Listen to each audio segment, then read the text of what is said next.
Hello everyone, welcome to IGNOU Vidya. इस video lecture में हम करने वाले हैं BPA 102 पब्लिक एडमिनिस्ट्रेशन और जो टॉपिक हमारा चल रहा है वो है मुगल एडमिनिस्ट्रेशन। मुगल एडमिनिस्ट्रेशन के अंदर ये पार्ट 3 है।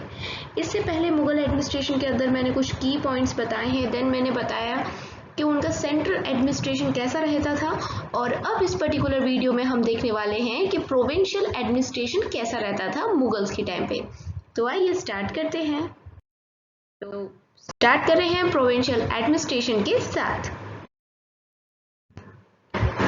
Given the centralized and personalized character of Mughal administration, provincial authorities were only administrative agencies of the center. The empire was divided into subas और provinces.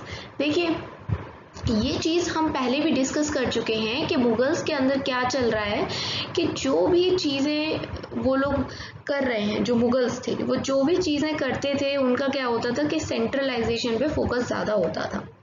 तो प्रोविंस के पास बहुत ज़्यादा आप कहो तो बहुत ज़्यादा कुछ पावर्स नहीं होती थी। वो क्या होती थी पर ओनली एडमिनिस्ट्रेटिव, एक तरीके से वो सिर्फ एक एजेंसीज हैं। वो भी किसकी एजेंसी है? सेंटर की। तो मेन पावर किसके हाथ में है? सेंटर के हाथ में ही मेन पावर है। ये बात आपको समझनी है। देन हमने क्या कर रखा था कि पूरे एम्पायर को हमने सूबास या प्रोविंसेस में डिवाइड कर रखा था। तो उस टाइम पे प्रोविंस तो वर्ड नहीं, सूबा बोल देते थे। जैसे अभी अपनी स्टेट होती है तो आप सूबा समझ लीजिए। तो सूबा का जो हेड होगा उसे कैसे याद रखेंगे? सूबेदार। और प्रोविंस के हेड को गवर्नर। तो एक वर्ड यहाँ पर इंग्लिश का दे रखा है, एक हिंदी का। आप किसी भी एक को लेके चलिए, या तो मैं तो कहती हूँ दोनों को लेके चलना, कि इन लोगों ने एम्पायर को डिवाइड किया है सूबाज में या फिर बोल लो प्रोविंस में। सूबा को कौन हैंडल करेगा? सूबेदार। और प्रोविंस को गवर्नर। तो इस तरीके से इनके हेड हुआ करते थे। यहाँ तक बात क्लियर हो गई। He was appointed by imperial order and was given the insignia of office and instrument of instruction which defined his power, function and responsibilities. अब देखो, ये जो गवर्नर हो गया, ये सूबेदार हो गया, इसको कौन अपॉइंट करता था? कौन करता होगा इसको अपॉइंट?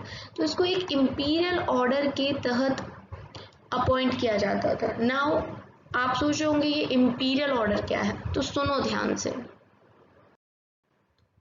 इंपीरियल ऑर्डर हो गया जो ऑर्डर राजा के द्वारा दिया जा रहा है, ठीक है। And was given the insignia. अब ये क्या बला है? तो इंसिग्निया मतलब ये समझ लो कि पावर्स वगैरह के बारे में बता दिया जाता था कि हम तुम्हें गवर्नर तो रख रहे हैं, लेकिन ये नहीं कि तुम ज़्यादा उचकने लग जाओ, दादागिरी दिखाओ। मतलब उसमें लिखा रहता था, पूरे इंस्ट्रक्शंस लिखे रहते थे, उसकी पावर बताई जाती थी, लिमिट्स बता दी जाती थी कि भाई तुम्हारी यही सीमा है, ये रिस्पॉन्सिबिलिटी है, इतना ही तुम्हें करना है, ठीक है। ज़्यादा राजा बनने की कोशिश मत करना, ठीक है। As executive head he was in charge of the provincial administration, administrative staff and ensured law and order in the province. क्या क्या करता था ये सूबेदार?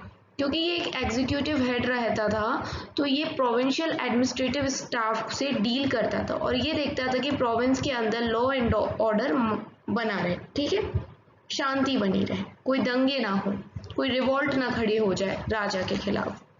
He tackled local civil and intelligence staff with a firm hand and realized tributes from the local chiefs under him. जो भी local या civil जो भी हम कहते हैं, इन सारी बातों को वो टैकल करता था, मतलब संभालता था, है ना। And realize tributes from the local chiefs under him.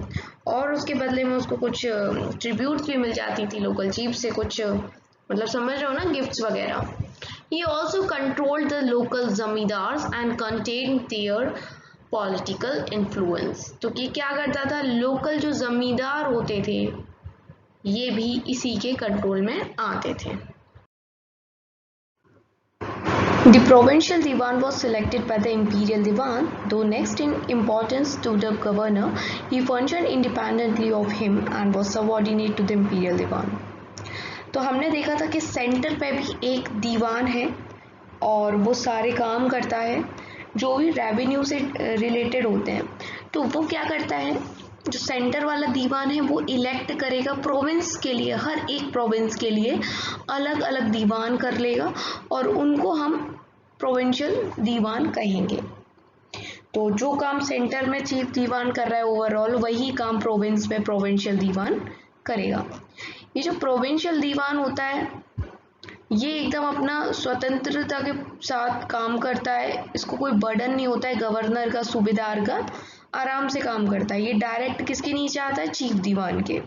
ठीक है, अब प्रोविंशियल दीवान क्या करता है कि कुछ और भी पोस्ट पे लोगों को अपॉइंट करता है, जैसे कि करोरीस, तहसीलदार। ठीक है, अभी पहली बात तो करोरीस क्या होता है, देखो ये करोरी सिस्टम है जिसको इंट्रोड्यूस किया था राजा तोदरमल ने।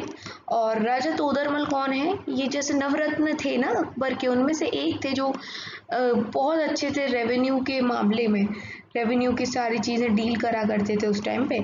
तो उन्होंने इंट्रोड्यूस किया था सिस्टम को, करोरी सिस्टम को।